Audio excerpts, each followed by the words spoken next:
छोड़नी पढ़ाई लिखाई मुँह सबसे मोड़ लेनी।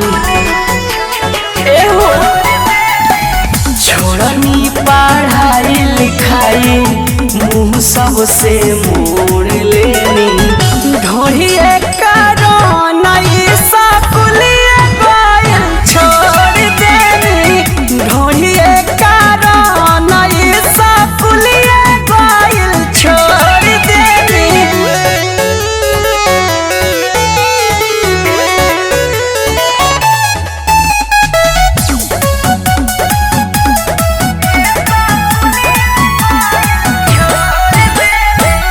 मुस्की देख के चुस्की ले मास्टर स्कूल के करस पर पोज चपरासी देखे फूल के। मुस्की देख के चुस्की ले मास्टर स्कूल के करस पर पोज चपरासी देखे फूल के। आइल कंप्लेन जहिए कहिए हाथ जोड़ ले।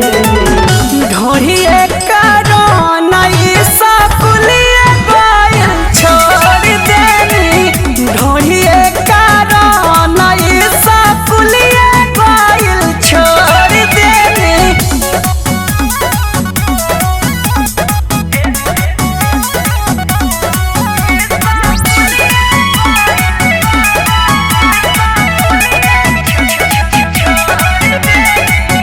पढ़े न पावत रही रोज रोज के बवाल से ज्यादा परेशान रही चल निहाल से। पढ़े न पावत रही रोज रोज के बवाल से ज्यादा परेशान रही चल निहाल से। अपने से किस्मत हम आपन फोड़ लेनी।